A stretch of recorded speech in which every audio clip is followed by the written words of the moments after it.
I need to tell you something that's going to change everything you think you know about our future. And before you dismiss me as another conspiracy theorist or attention-seeking individual, let me be clear about who I am and why I'm finally breaking my silence after 7 years.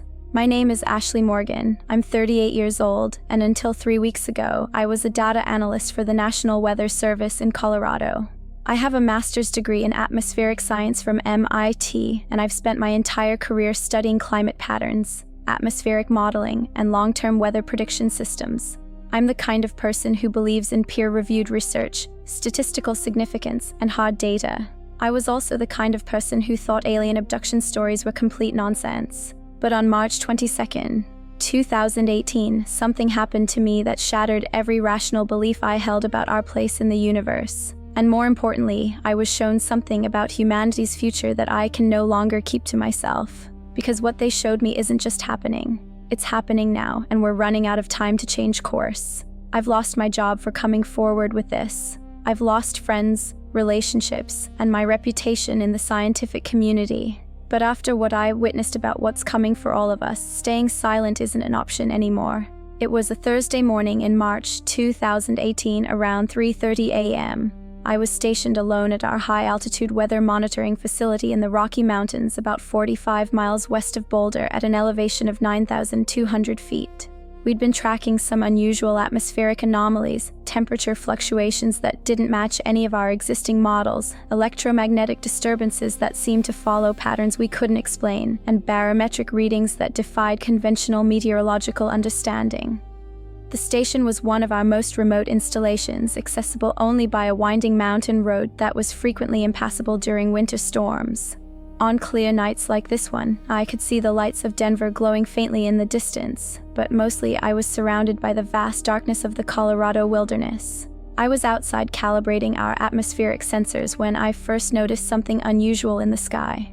At first, I thought it might be a satellite or the International Space Station. We often track those for atmospheric interference studies. But as I watched through my binoculars, I realized this light wasn't following any orbital pattern I recognized. The object was moving with deliberate precision, stopping and starting, changing direction in ways that defied physics as I understood them.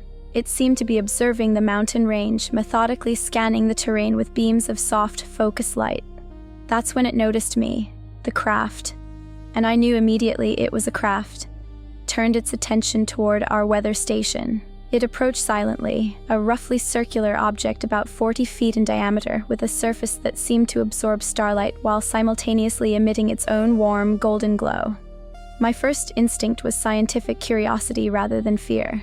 I grabbed our electromagnetic field detector and atmospheric composition analyzer, trying to gather data on whatever this phenomenon might be.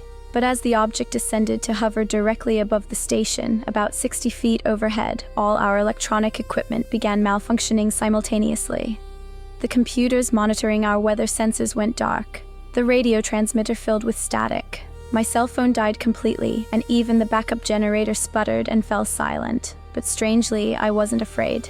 There was something about the light emanating from the craft that induced a profound sense of calm, almost like being gently sedated while remaining completely conscious. Then I saw them. 3 figures emerged from what appeared to be an opening in the bottom of the craft, descending toward the ground with impossible grace. They moved without any visible means of support, as if gravity affected them differently than it should. They were tall, approximately 7 feet, with elongated limbs and heads that were proportionally larger than ours. Their skin had a pale, almost translucent quality that seemed to glow with its own soft luminescence. Their eyes were larger than human eyes, but not completely black like popular depictions suggest. Instead, they had depth and complexity that conveyed unmistakable intelligence and something that felt almost like compassion. I tried to move, to retreat to the station building, but my body wouldn't respond to my mental commands. It wasn't paralysis in the traditional sense. I could breathe normally, blink, and move my head slightly. But I couldn't make any major movements or speak. One of them approached me directly, moving with fluid motions that seemed to flow like water. When it extended what I can only describe as a hand toward me, I felt an electric sensation course through my entire body, followed by the most profound sense of peace I had ever experienced. The next thing I remember clearly is being inside their craft. The interior defied every expectation I had based on science fiction movies or UFO documentaries. There were no flashing lights, no complex control panels with dozens of switches and monitors. Instead, everything was smooth, organic, and seemed to pulse with a soft, living light that responded to the presence of the beings moving within it. I was lying on something that felt like the most comfortable surface I'd ever experienced, somehow perfectly contoured to my body, warm but not hot, supportive but yielding. The material seemed to adapt continuously to my form, as if it were alive and responsive to my needs. There were 5 of them in the room with me now. They moved around me with the efficiency of medical professionals, but their movements were so fluid they seemed to glide rather than walk. They communicated with each other constantly, but not in any way I could understand with my ears. Sometimes I would detect what sounded like whispers or soft harmonic tones, sometimes just silence, but I could sense information passing between them continuously. The one I started thinking of as the leader, because the others seemed to defer to it or approach the surface where I was lying. It held a device that looked like a crystalline tablet, thinner than any smartphone but with no visible buttons or screens. The surface swirled with patterns of light that seemed to respond to the being's thoughts. "We need you to understand," a voice said directly into my mind. Not through my ears, but somehow inserted into my consciousness. The voice was calm, neutral, without emotion but not cold. "Your species is approaching a critical threshold. We are here to show you what comes next." What happened next is the hardest part to describe, because it wasn't something I experienced with my normal senses. It was like having information downloaded directly into my brain, not just facts or images, but complete understanding of complex systems and relationships. They showed me the future. Not one possible future, but the most probable trajectory based on current human behavior patterns and planetary systems they had been monitoring for decades. The first images came in waves, like watching a time-lapse video of Earth from space, but I could somehow zoom in to see specific regions, specific events, specific consequences of decisions humanity is making now. They showed me that the climate crisis we're currently experiencing isn't just about rising temperatures or extreme weather. What they revealed is that we're approaching what they called cascade failure points, moments when multiple environmental systems collapse simultaneously, creating feedback loops that accelerate beyond any possibility of human intervention. I saw the Amazon rainforest, but not as it exists today. By 2031, I witnessed vast sections transformed from lush green jungle into burnt, barren wasteland. But this wasn't just from deforestation or drought. They showed me how the soil composition itself changes when certain temperature and humidity thresholds are crossed for extended periods. The mycorrhizal networks, the fungal connections between trees that essentially function as the forest's communication system, begin to break down. When that happens, the entire ecosystem loses its ability to self-regulate and heal. The Amazon dieback triggers a cascade of atmospheric changes that affect global weather patterns in ways our current climate models don't account for. I saw monsoon patterns in Asia shifting dramatically, agricultural zones in North America and Europe becoming unreliable, and ocean currents that have been stable for thousands of years beginning to slow and change direction. But they showed me something even more disturbing about the oceanic changes. The acidification we're currently seeing is just the beginning. By 2029, I witnessed massive dead zones expanding not just in size, but in depth. The calcium carbonate structures that form the base of oceanic food webs, everything from coral reefs to the shells of microscopic organisms, begin dissolving faster than they can form. This creates what they called biological deserts in the oceans.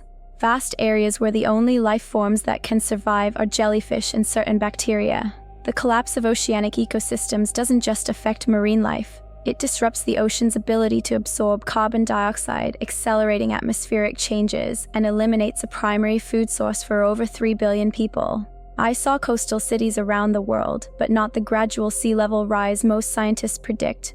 Instead, I witnessed what happens when ice sheet collapse combines with thermal expansion and underwater landslides triggered by methane hydrate releases.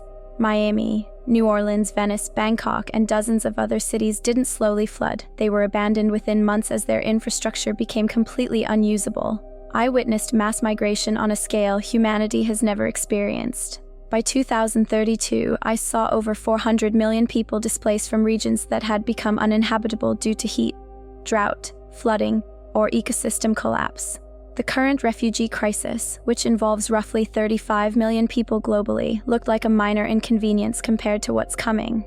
They showed me how this level of displacement overwhelms every existing system designed to handle human migration.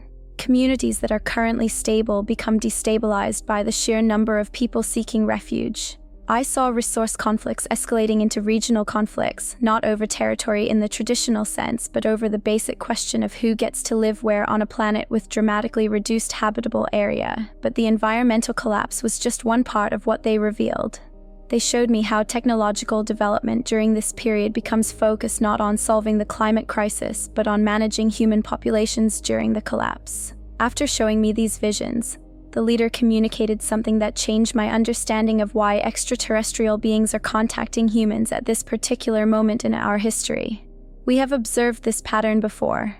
The voice explained in my mind. Many civilizations reach this threshold.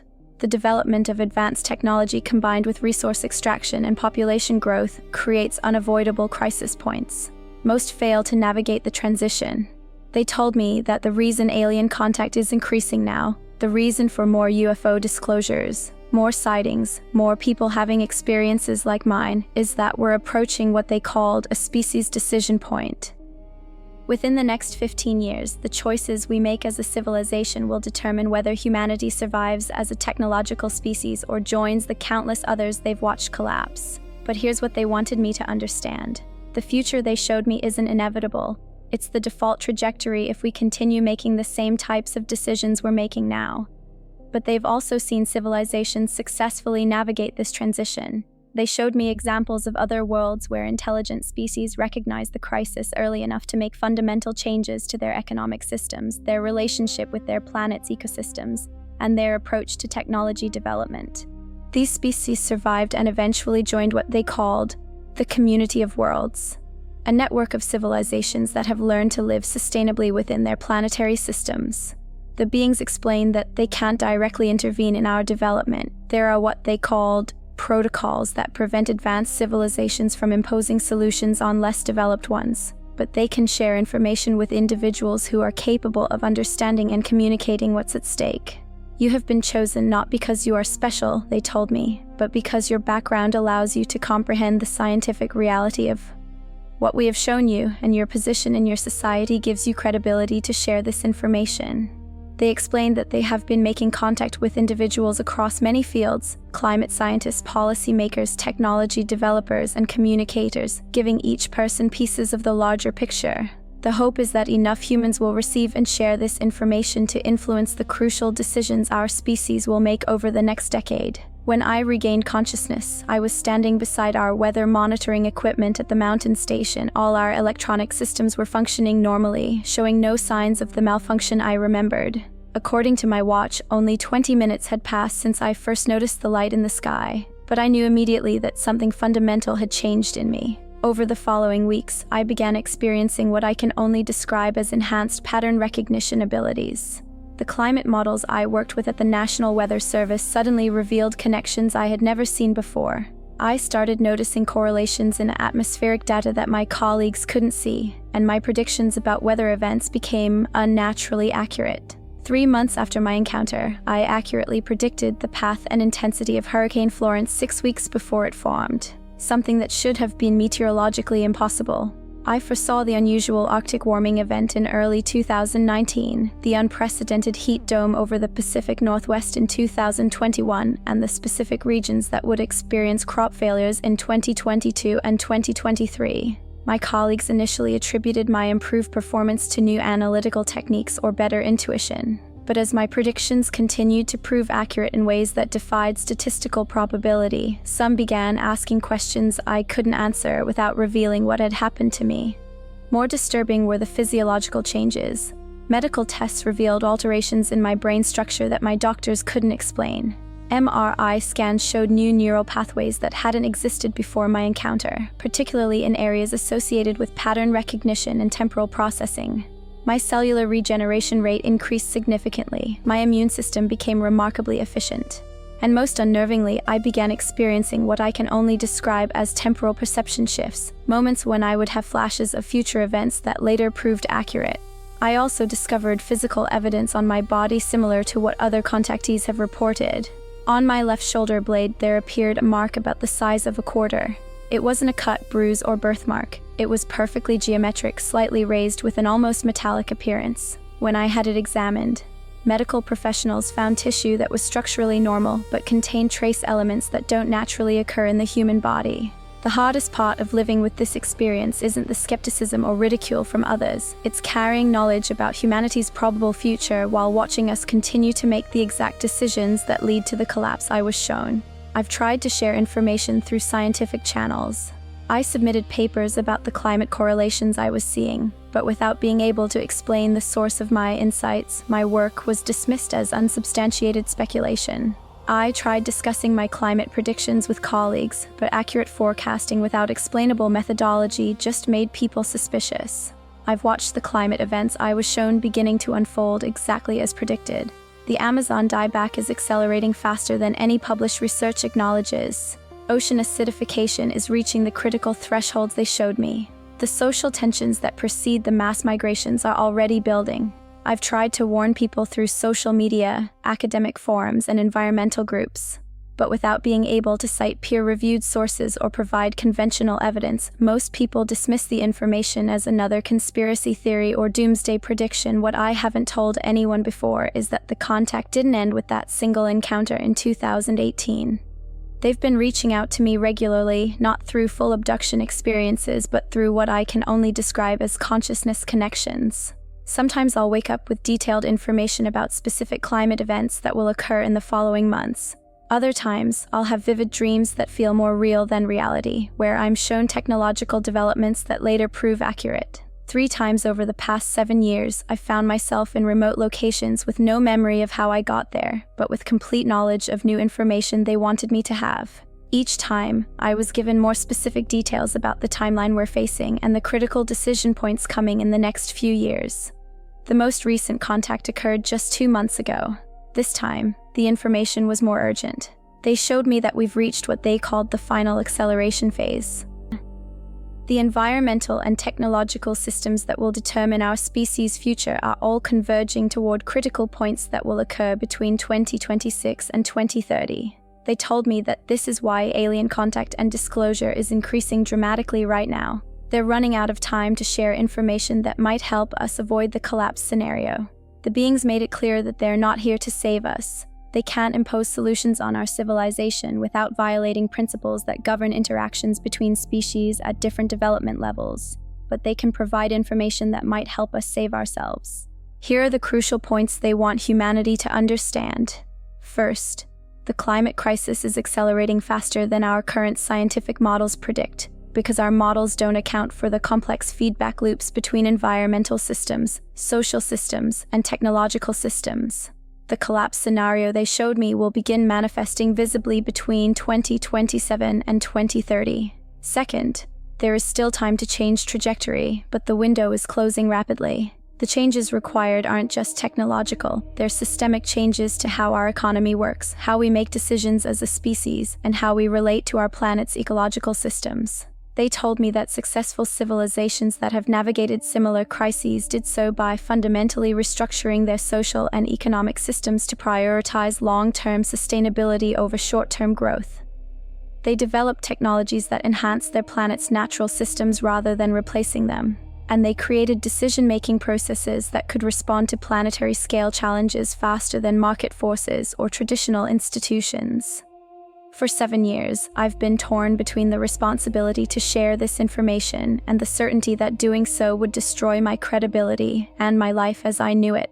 I've watched the events they showed me beginning to unfold, hoping that our scientific institutions would recognize and respond to the crisis in time. But in the past year, it's become clear that our existing systems aren't capable of responding appropriately to the scale and speed of change we're facing. The climate events are accelerating beyond all official projections. 3 weeks ago, I made the decision to risk everything and share what I know. I resigned from my position at the National Weather Service. I've prepared detailed documentation of my experiences, including the physical evidence and the accurate predictions I've made over the past 7 years. I know that most people will dismiss this as the delusions of someone who has lost touch with reality. I know that I'll be attacked as a fraud or a person seeking attention. But I also know that there are people who will recognize the truth in what I'm sharing and who have the influence and resources to act on this information. The beings told me that they're sharing similar information with individuals across many countries and many fields. The hope is that enough of us will speak out and share what we've learned to create the awareness necessary for humanity to make different choices.